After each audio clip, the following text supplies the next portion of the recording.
सौरभ, सदन के अंदर भी और बाहर भी ईडी की कार्रवाई का मुद्दा बेहद गरमाया रहा। इस वक्त क्या स्थिति है?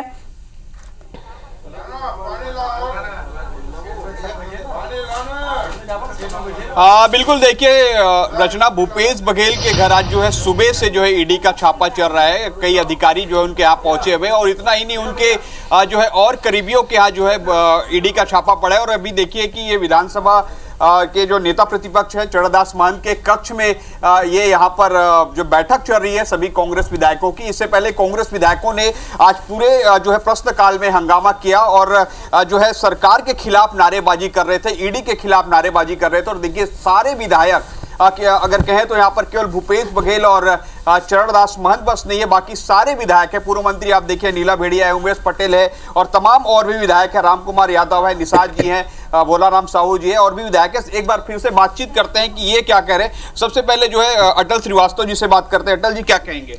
देखिए, लगातार 2 सालों से भारतीय जनता पार्टी की केंद्र में बैठी हुई सरकार और राज्य की सरकार लगातार ये छापे मार रही ईडी के थ्रू। सुप्रीम कोर्ट किसको छोड़ देती है तो ईडब्ल्यू में फंसाने की कोशिश करती है। हमारे बस्तर के सबसे बड़े आदिवासी नेता को 2 महीने से जेल में डाल के रखी हुई। भूपेश बघेल जी जो छत्तीसगढ़ के किसानों की आवाज़, छत्तीसगढ़ के आदिवासियों की आवाज़ उठाते हैं, उनको दबाने की कोशिश है। तो ये हम दबने वाले नहीं हैं। ये लड़ाई सड़क से सदन तक लड़ी जाएगी। पहले लड़े थे गोरों से, अब लड़ेंगे चोरों से। देखिए इन्होंने नारा भी दिया। और दूसरी बात यह है कि सारे विधायक अभी सीधे भिलाई जाने वाले हैं, जहां पर ईडी की कार्रवाई जारी है वहां प्रदर्शन करेंगे। और पूर्व मंत्री अनिला भेड़िया जी से बात करते हैं। मैडम, क्या कहेंगी?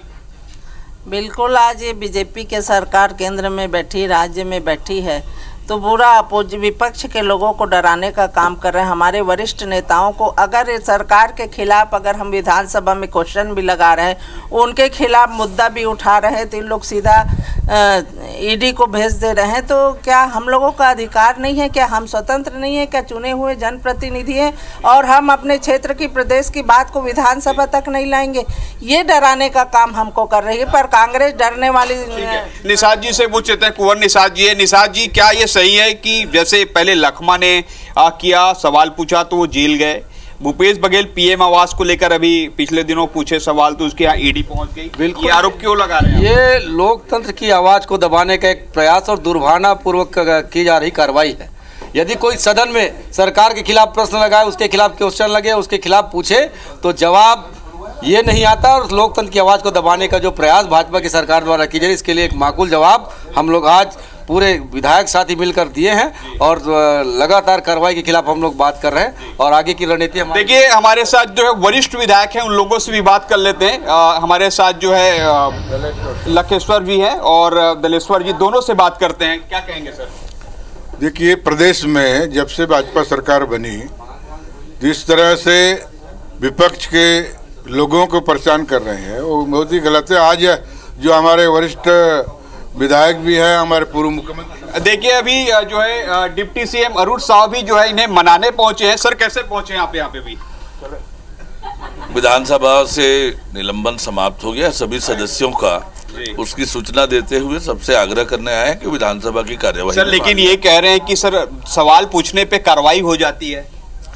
देखिए, प्रश्नकाल है, जब विधानसभा के अध्यक्ष महोदय का निर्णय है, नियम प्रक्रिया से उन्होंने कहा है, नियम प्रक्रिया के आधार पर जो कार्यवाही विधानसभा अध्यक्ष जी ने की है। सर, हालांकि सर लास्ट क्वेश्चन, आप तो यहाँ मनाने पहुंचे हैं, लेकिन आपको दर्शक हमारे देख रहे हैं, आप जो भूपेश बघेल पर जो ईडी की कार्रवाई चल रही उसे कैसे देखते हैं? हालांकि देखिए सबसे बड़ी बात, ये नेता प्रतिपक्ष के रूम में पहुंचे हैं डिप्टी सीएम अरुण साहू जी और सुशांत शुक्ला, भाजपा के विधायक है, मनाने के लिए, क्योंकि इन्हें विधानसभा अध्यक्ष ने निलंबित कर दिया था। लेकिन एक बार फिर से जो है अरुण साहू जी से पूछूंगा, सर पूरे ईडी की सर देखिए वो कह रहे हैं कि ये जो है कार्रवाई निलंबित जो हो गया वो समाप्त हो गया और पुनः आइए। अब जो डिप्टी सीएम अरुण साहू जी से बात करते हैं। सर, आपने तो इन्हें फिर से आग्रह किया आइए करके, सर कैसे देखें जो ईडी कार्रवाई कर रही भूपेश बघेल?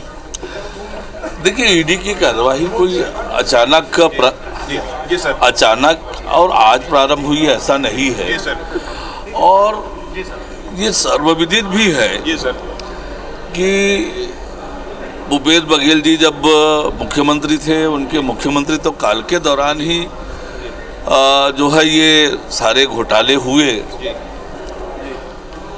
तो आपने देखिए कि किस तरीके से जो भूपेश बघेल पर ईडी की कार्रवाई जारी है, उसके बाद कांग्रेस के विधायकों ने हंगामा किया है, शोरगुल वहां पर किया है और विधानसभा अध्यक्ष ने निलंबित कर दिया था। उसके बाद फिर से डिप्टी सीएम अरुण साह और सुशांत शुक्ला मनाने पहुंचे थे। ऐसा बहुत कम होता है कि नेता प्रतिपक्ष के रूम में जो है डिप्टी सीएम पहुंचे, और हमने पूरी तस्वीर आपको दिखाई है कि डिप्टी सीएम अरुण साह जब मनाने पहुंचे थे कि आपकी निलंबन की कार्रवाई है वो खत्म कर दी गई है, तो समझा जा सकता है कि किस तरीके से सत्ता पक्ष भी ये चाह रहा है कि कांग्रेस के विधायक रहें और अपनी जो भी बात है, जो भी जो कहना हो वो विधानसभा की कार्रवाई में ही कहे। तो निश्चित रूप से एक अच्छा जाहिर तौर पर सौरभ किसी भी वजह से सदन की कार्रवाई पे कोई खलल ना पड़े, ये जो कोशिश है ये की जा रही है, मनाया जा रहा है। अब देखना होगा कि मानते हैं कि नहीं, लेकिन सबसे बड़ी बात यह है कि जिस तरह से अभी आपने ये भी जानकारी दी कि अब विधायक यहां से सत्र के बाद जो है वो भिलाई रवाना हो ले, वहां भी प्रदर्शन किया जाएगा, इस पर भी नजर बनाकर रखेगा। फिलहाल तमाम जानकारी के लिए आपका बहुत बहुत शुक्रिया।